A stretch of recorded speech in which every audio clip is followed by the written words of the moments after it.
sommes avec Yannick Achiapa, candidat LPA au municipal de Bras-Panon. Bonjour. Bonjour. Allez, tout de suite, qui est Yannick Achiapa?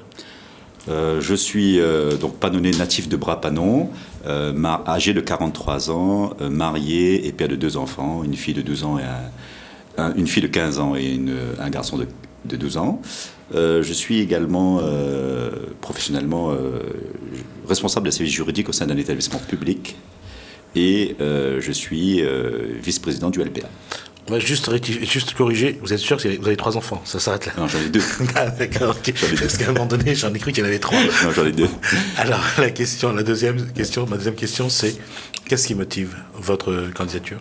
Je dirais que c'est déjà l'aboutissement d'un parcours personnel à Bras-Panon, après effectivement un parcours associatif, professionnel, universitaire. Je pense avoir les capacités nécessaires pour diriger, développer cette commune, car elle a effectivement besoin. Je suis également engagé en politique depuis près de 20 ans. Et ça fait 13 ans que je suis conseiller municipal à Bras-Panon, que je défends au quotidien les Panonnais. Et je suis, depuis décembre 2012, également fondateur du parti La Politique Autrement avec Thierry Robert. Juste une précision, vous êtes conseiller municipal d'opposition, donc à Bras-Panon, pour préciser. Et puis, oui, tout à fait, d'opposition. Et également, je constate que la ville de Bras-Panon est une ville... Alors, je vais vous poser la question avant que vous lanciez dans la réponse. Quel bilan faites-vous de ce mandat-là ou des 2 mandats du maire sortant? C'est un échec pour moi. Échec, je crois, personnel du maire de Bras-Panon, puisqu'il n'a pas su tenir ses promesses. Près de 80% des promesses électorales n'ont pas été tenues en 2008. Alors on a assisté avant tout à un maire qui a épuisé les projets de ses prédécesseurs et qui, en 2008, a été incapable de respecter ses propres engagements. Donc, première chose importante à souligner, il y avait, par exemple, le projet de construire une nouvelle piscine, une nouvelle déchetterie, un nouveau collège, des équipements sportifs, la rénovation des maisons de quartier, la construction d'un village à mi-hauteur. Donc, beaucoup de projets qui n'ont pas été malheureusement réalisés au détriment de la population de Bras-Panon. Mais également, je lui reproche une absence de vision. Pendant 6 ans, dans le conseil municipal, je n'ai cessé de lui demander d'apporter un éclairage sur le développement qu'il voulait apporter à notre commune. Elle a été incapable de répondre à mes questions. Et on le voit bien aujourd'hui, Bras-Panon, c'est une ville qui malheureusement n'a pas changé de le bon sens.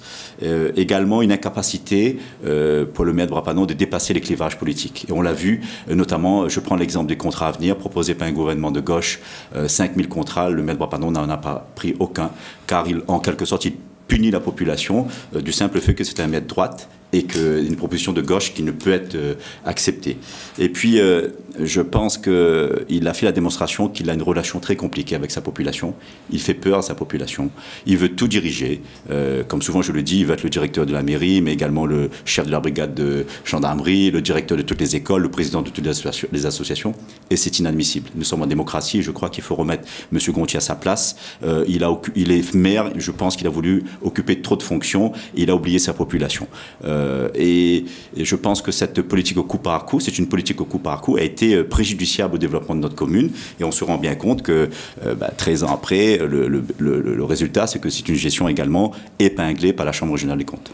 La question, c'est est-ce que la population que vous avez rencontrée, est-ce qu'elle a le même regard sur ce bilan-là? Qu'est-ce que la population vous demande aujourd'hui? Qu'est-ce qu'elle attend de vous? Elle attend avant tout d'avoir un maire accessible, à l'écoute de la population, mais surtout un maire qui représente toute la population. Ça va être sans doute un des éléments de votre projet, puisqu'on va tout de suite y entrer.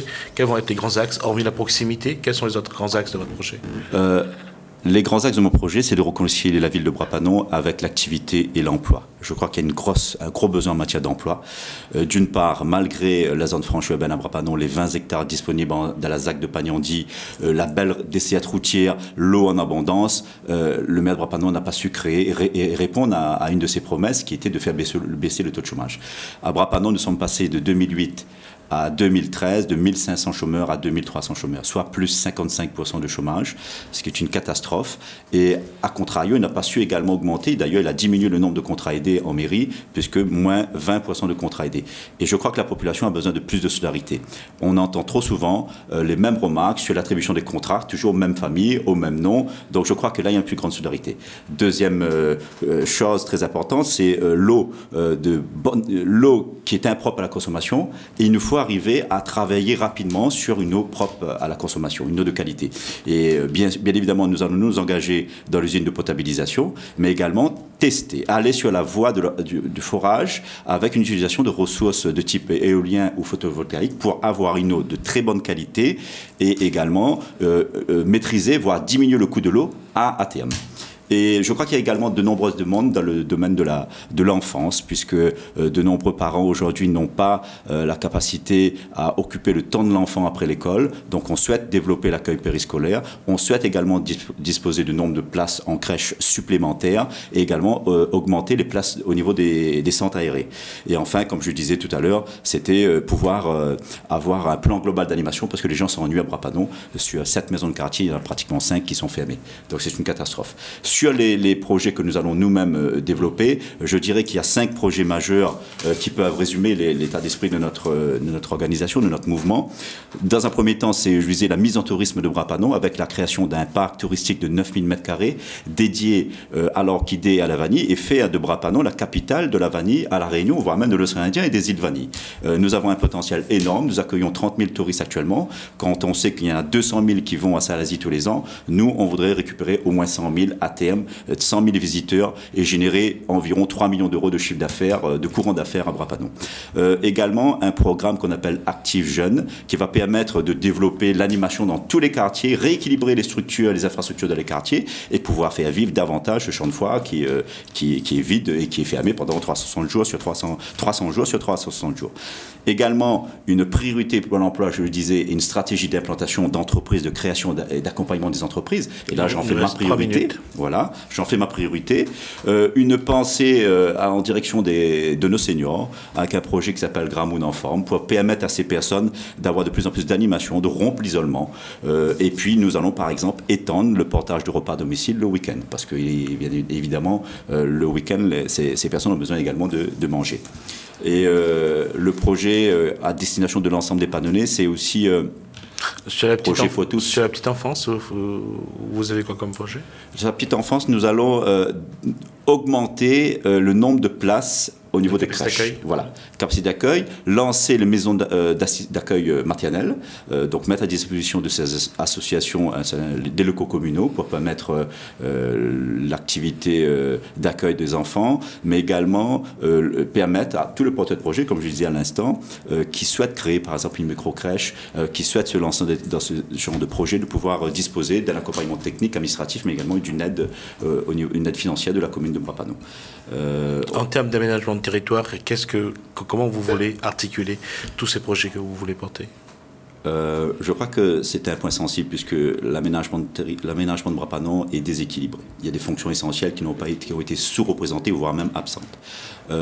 On a l'intention, comme je disais, de réconcilier Bras-Panon avec notamment le développement économique, avec l'animation, avec l'agriculture, parce qu'elle a été laissée pour compte, avec la diversification au niveau agricole. Donc on va nous-mêmes préserver les terres canières en récupérant également des terres en friche, en les valorisant auprès des jeunes agriculteurs et également permettre un développement urbain cohérent et maîtrisé. Je crois que Bras-Panon a fait un effort conséquent dans le domaine du logement collectif. Nous allons tendre vers le logement intermédiaire, permettre autant que possible l'accession à la propriété et favoriser l'habitat individuel.